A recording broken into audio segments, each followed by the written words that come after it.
आज की सद्गुरुदेव की 187 नंबर की अमृतवाणी है चेतावनी की। आवेश कब शेष, प्रश्न कर रहे हैं, आवेश कब शेष कर प्रवेश हो शेष। इसमें सद्गुरुदेव ने प्रश्न किया है कि तू आवेश में ही रहेगा तो प्रवेश कब कर पाएगा, कब तू अपने जीवन में शांति का प्रवेश कर पाएगा, कब प्यार का प्रवेश कर पाएगा। यदि गुस्सा ही करता रहा छोटी छोटी बातों पे तो कह रही है कब शेष, फिर कब तू अपने जीवन में ये आवेश को, इन विकारों को समाप्त कर पाएगा। यदि आवेश में ही लगा रहा तो गुस्सा ही करता रहा, घबराता ही रहा, झुंझलाहट ही करता रहा तो फिर कब अपने जीवन जन्म मरण का अंत कर पाएगा तू। क्यों? क्योंकि क्रोध करना तो पाप है। क्रोध कौन करता है? जिसके अंदर मैं होती है, अज्ञानता है। क्रोध से तो प्राणी लड़ाई में चला जाता है, सामने वाले को दुख पहुंचाता है, चोट पहुंचाता है, एंड वेंड बोलता है। तो कह रहे हैं फिर क्या होगा, तो गुरुदेव उत्तर दे रहे हैं कर प्रवेश हो शेष, कि जब तू प्रवेश करेगा, तेरे अंदर प्रवेश करेगी भाव भक्ति की बातें, वास्तविकता को तू जानेगा, तब शेष हो जाएगा तेरा क्रोध है वो खत्म हो जाएगा और तुझे परमात्मा के दर्शन हो जाएंगे। जैसे आज परशुराम जयंती है और परशुराम जयंती का ही हम उदाहरण ले लेते हैं। जब सीता स्वयंवर हुआ था तब परशुराम जी कितने आवेश में आए थे, कितना गुस्से में वो जनक को भी बोल रहे हैं, कुछ लक्ष्मण के साथ, एक लक्ष्मण तो उनसे बहुत छोटा है उम्र में, फिर भी लक्ष्मण के साथ भी कितना तर्क वितर्क कर रहे हैं, बोलते जा रहे हैं, बोलते जा रहे हैं। फिर लक्ष्मण भी कम थोड़ी है, वो भी शेषनाग के अवतार। वो अपने भाई के लिए जब कोई बोल रहे हैं तो वो सहन नहीं कर पाए लक्ष्मण जी, तो उन्होंने कह दिया। लक्ष्मण में भी आवेश आ गया और परशुराम जी में भी आवेश। लेकिन श्री राम कह राम को रहे हैं पर राम तो मुस्कुरा रहे हैं, क्योंकि राम ने कभी भी आवेश को अपने अंदर में प्रवेश नहीं करने दिया। क्यों? क्योंकि जिस किसी ने भी अपने मनुष्य जीवन के वेश को जान लिया वो आवेश से दूर रहता है। जिसने प्यार का आवेश नहीं पहना वही आवेश में रहता है हर वक्त। कर्तापन का भाव जिसके अंदर है वो आवेश का भाव है, मैं कुछ कर दूंगा। तो परशुराम जी ने कहा कि खुद तो मुस्कुरा रहा है और छोटे भाई को आगे कर दिया। उन्होंने कहा ऐसी धनु या तो हमने बचपन में बहुत तोड़ी थी, ये इस पुराने धनुष में ऐसा क्या है जो आप इतना बोल रहे हो? हमारा तो काम ही है धनुष से खेलना। तो परशुराम जी को गुस्सा आया, बोले तू नपुता हो जाएगा, तेरी माँ नपुती हो जाएगी, बोले इसको संभाल राम। आवेश में देखो परशुराम जी विष्णु भगवान का अवतार, लेकिन आवेश में क्या बोल रहे हैं। पर जैसे ही परशुराम जी ने श्री राम की वास्तविकता जानी, विष्णु का रूप देखा, तो उनका आवेश शेष समाप्त हो गया, खत्म हो गया। और उन्होंने कहा तुम्हें प्रणाम है, प्रभु जान नहीं पाए, जान नहीं पाए। पहले परशुराम का नाम राम रखा था उनके माता पिता ने, लेकिन बाद में जब शिव जी ने परशु दिया उनको तो उनका नाम परशुराम बन गया। तब उनका नाम परशुराम बना, जो परशु रखते हैं वो।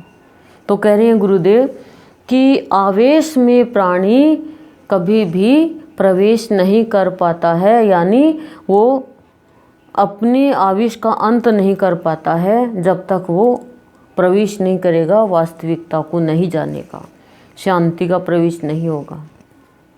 जैसे श्री राम जी और लक्ष्मण और सीता जी वनवास जाते हैं और भरत भगवान के लिए व्याकुल है, उनसे मिलने के लिए। उन्हें मिलने जाते हैं तो माताएं सारी जाती हैं, अयोध्यावासी भी होते हैं, वशिष्ठ जी भी होते हैं, सब होते हैं। अब लक्ष्मण को लकड़ी लेने जाना था माँ सीता और श्री राम के लिए, तो दूर से देखा लक्ष्मण ने कि पूरी सेना के साथ भरत आ रहा है। तो लक्ष्मण ने क्या अनुमान लगाया? लक्ष्मण ने अनुमान लगाया कि ये तो हमें मारने के लिए आ रहा है, जिसे मैं निष्कंटक राज्य करूं।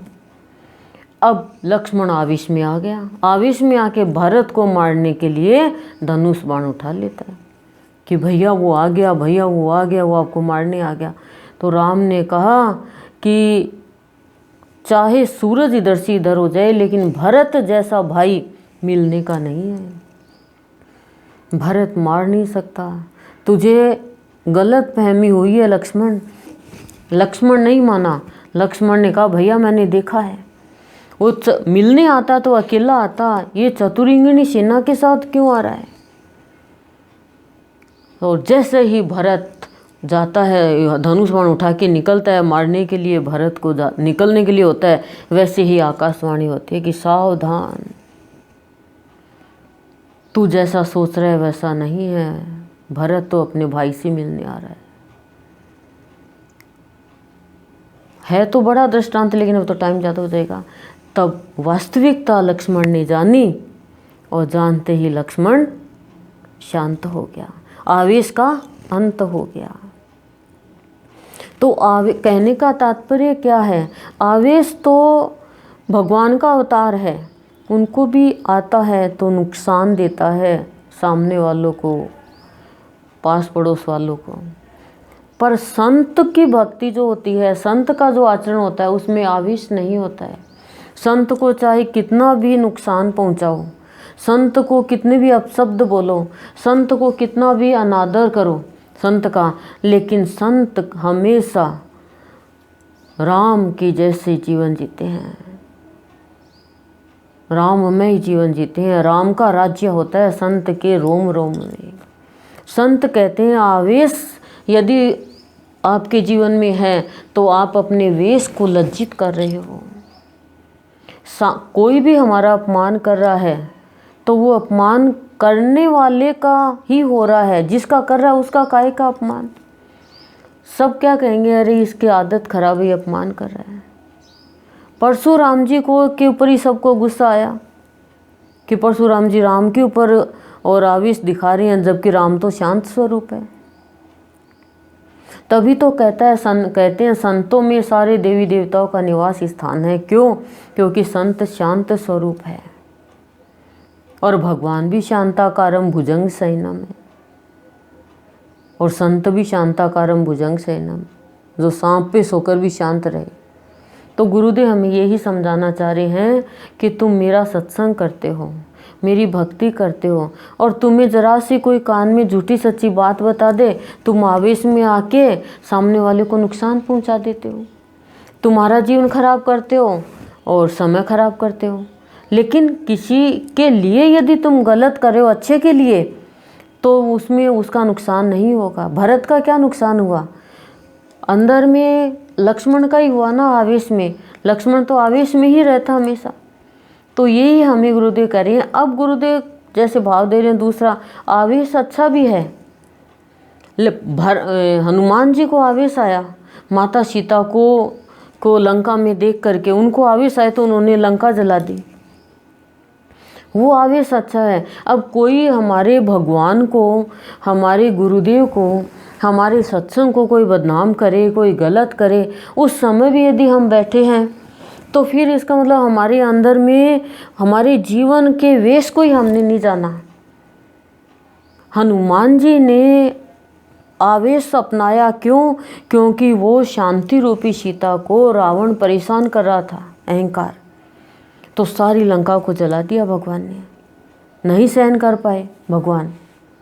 तो ऐसा आवेश तो अच्छा है, लेकिन संत के लिए, भरत के लिए यदि आवेश करें वो आवेश खराब है। अब भरत को आवेश आया अपनी माता के ऊपर, क्यों आया? क्योंकि वो अपने भगवान से प्यार करता था, वो अपने भगवान के बिना रह ही नहीं पा रहे थे। कहा ना भारद्वाज जी ने कि भरत, श्री राम की कृपा से मुझे तेरे दर्शन हुए हैं। राम की कृपा तो मेरा प्रारब्ध था, राम के दर्शन तो, लेकिन राम की कृपा से मुझे तेरे दर्शन हुए हैं भरत। तो भगवान से भी बड़े संत के दर्शन है। बिना भगवान की कृपा के संत नहीं मिलते। तो भरत तो संत है, वो तो आवेश आ रहा है उसको कि अपनी माँ को भी उसने त्याग दिया कि मेरे भगवान के साथ में आशा क्यों किया। और वो भरत को ऐसा आवेश आया कि जैसे श्री राम रहते हैं वैसे ही 14 वर्ष तक भरत रह रहा है। ये आवेश तो अच्छा है, पर हमारा आवेश कैसा है? हमारा आवेश यदि परशुराम जी के जैसा है तो वास्तविकता जानेंगे तो गिल्टी फील करेंगे। लक्ष्मण के जैसा है, वास्तविकता जानेंगे तो गिल्टी फील करेंगे। जो काम शांति से होता है वो आवेश में क्यों? आवेश से तो प्राणी का वेश ही खत्म हो जाता है। तो कह रहे हो कब अंत कर पाओगे? मनुष्य जीवन मिल गया, भावयोगी संत मिल गए, सत्संग मिल गया, भाव निर्जन मिल गई। अभी भी यदि हम आवेश में रहेंगे तो फिर कब अंत कर पाएंगे इस आवेश का? कब प्रवेश कर पाएंगे सद्गुरु के चरणों में? और कब हम अपने जीवन को जान पाएंगे? तो करें जैसे तुम प्रवेश करोगे संत के भाव में, प्यार में, भक्ति में, वैसे ही शेष यानी आवेश खत्म हो जाएगा और तुम जान पाओगे शेष बचे हुए जीवन में कि तुम एक आत्मा हो, तुम शांत स्वरूप हो, तुम आनंद स्वरूप हो। इतनी निराली हमारे गुरुदेव की कृपा है।